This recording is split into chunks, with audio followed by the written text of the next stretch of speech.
warahmatullahi wabarakatuh. Waalaikumsalam warahmatullahi wabarakatuh. Apa kabar anak-anak? Baik, Pak. Alhamdulillah. Sudah sarapan semua? Belum. Lapar, Pak? Ya, nanti tunggu istirahat kalian ke kantin ya. Siapa? Sebelum pembelajaran hari ini kita mulai, alangkah baiknya kita awali dengan doa. Doa menurut agama dan keyakinan kita masing-masing. Mulai.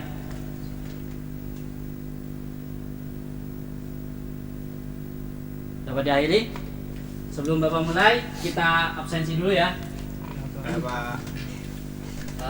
Ahmad Arif, Ada Bapak. Evi Ulfa, Hadir. Fitria, Hadir. Lumatul Muniroh, Hadir, Pak. Ultasia Aprilia, Hadir, Pak. Mukhlis, Hadir. Fatmawati, Hadir, Pak. Subir, Hadir, Pak. Saiful Rizal, Hadir, Pak. Talian Jani, Saya, Pak.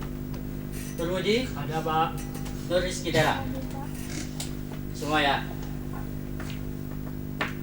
Baik. Jadi sebelum Bapak mulai, Bapak akan menyampaikan motivasi untuk kalian. Jadi jangan pernah bosan untuk masuk sekolah ya. Ketika kalian malas, ingatlah wajah-wajah orang tua kalian di rumah yang nggak punya orang tua, didoakan selalu agar mereka bisa tetap bahagia melihat kalian berjuang dalam kehidupannya. Amin. Nah, itu aja dari Bapak. Jadi Bapak akan menyampaikan materinya melalui sebuah video. Ada yang sudah tahu apa materi kita sekarang? Sudah tahu. Tahu, Pak. Jadi materi kita sekarang membahas tentang salah. Ketenaga kerjaan. Benar. Kerjaan. Nah, apa itu ketenaga kerjaan? Nah, versi lengkapnya akan Bapak tayangkan di sini. Jadi mohon untuk disimak baik-baik. Hai, assalamualaikum warahmatullahi wabarakatuh. Apa kabar anak-anak? Semoga kita selalu diberikan kesehatan dan semangat untuk selalu giat belajar. Nah, hari ini kita akan belajar tentang ketenaga kerjaan. Apa itu ketenaga kerjaan? Yuk kita bahas dan mari kita simak bersama dalam video ini. Ya, bisa dilihat ya, sudah Jadi, Bapak pengertian sediakan dari juga ketenaga teksnya, kerjaan bisa adalah dibaca juga. tenaga kerja atau sumber daya manusia merupakan model yang sangat dominan dalam menyukseskan program pembangunan. Nah, masalah ketenaga kerjaan semakin kompleks seiring bertambahnya jumlah penduduk yang memerlukan perhatian serius dari berbagai pihak. Menurut Undang-Undang Nomor 13 Tahun 2003 tentang ketenaga kerjaan, yang dimaksud ketenaga kerjaan adalah segala hal yang berhubungan dengan tenaga kerja pada waktu sebelum, selama, dan sesudah masa kerja. Nah, itu sekilas tadi dari ketenaga kerjaan. Jadi sebelum Bapak masuk ke penjelasannya lebih detail, ada yang ingin ditanyakan dari video tersebut? Ada, Pak. Tidak ada. Nah, jadi Bapak lanjut. Jadi ketenaga kerjaan ini modal utama itu apa? Sumber daya. Ya, SDM, sumber daya manusia. SDM. SDM ini sangat penting karena SDM ini yang menjadi modal utama kita berlangsungnya atau tidaknya ketenagaan kerja tersebut. Nah, sekalipun pekerjaan itu dilakukan oleh mesin, operatornya tetap manusia yang mengerjakan. Ya. Iya, Pak. Memulainya, mematikannya, bahkan jika ada trouble manusia juga yang menghandle. Itu tadi yang pertama. Kemudian ketenaga kerjaan ini juga dimuat dalam Undang-Undang Dasar nomor tahun 2003. UU nomor 13 tahun 2003. Yang mana tenaga kerja itu berhubungan dengan waktu sebelum, selama, dan sesudah. Ada yang tahu maksudnya?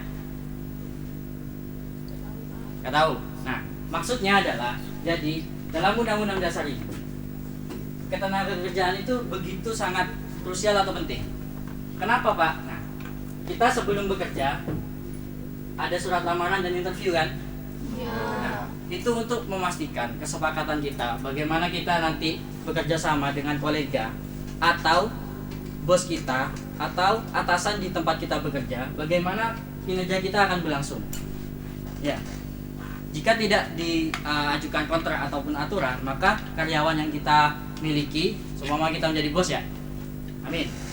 Itu akan tidak sesuai dengan target yang kita inginkan ketika kita melaksanakan sebuah pekerjaan. Jadi makanya diatur dalam undang-undang sebelum waktu yang berlanjut.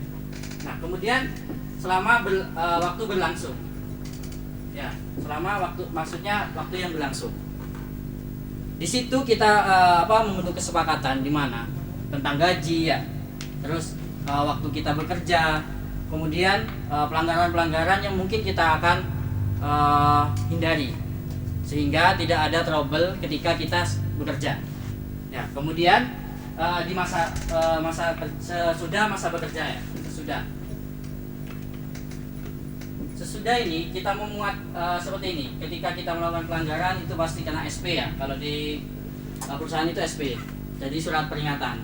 Kemudian jika terjadi kecelakaan atau mengundurkan diri, resign dari pekerjaan, diatur juga ada peraturannya. Juga orang pensiun juga ada peraturannya. Jadi ada banyak kebijakan ya. Setiap perusahaan itu bisa ada pesangon, ada yang tidak memiliki pesangon. Biasanya yang pesangon itu besar pemberiannya, namun tidak memiliki tunjangan seperti uang pensiunan, tidak ada. Ada yang juga punya pesangon, juga punya uang pensiun juga, seperti itu. Itu tadi tentang ketenagakerjaan. Bapak lanjut videonya. Sebelumnya ada yang ditanyakan dari keterangan Bapak yang di sini? Pak, kalau kan sudah ada kesepakatan ya Pak, tanda tangan kontrak. Terus tapi bosnya sendiri kan kesepakatan kerjanya dari jam 8 sampai jam 9. Nah, melewati dari jam tersebut, apakah kita boleh mengundurkan diri Pak, sedangkan bosnya kan tidak menyesuaikan dengan tanda tangan kontraknya Pak? Nah, untuk sahabat seperti itu akan terjadi ketika tidak menutup kemungkinan itu akan terjadi ketika kita terjun di lapangan. Nah, kebijakan seperti itu tergantung kepada bosnya dan karyawan yang bersangkutan. Jadi mau seperti apapun sebuah peraturan itu pasti ada tenggangnya, ya, ada keringanannya. Tergantung kebijakan dari pemilik perusahaan tersebut. Seperti itu. Iya Pak. Sudah jelas? Jelas Pak. Ada lagi yang ditanyakan? Ada. Apa lanjut? Nah, itu tadi pengertian dari ketenagakerjaan. Nah, ketenagakerjaan juga punya konsep. Konsep ketenagakerjaan adalah sebuah konsep yang luas tentang segala hal yang berhubungan dengan tenaga kerja. Adapun jenis-jenisnya, berikut jenis-jenisnya. Yang pertama, tenaga kerja.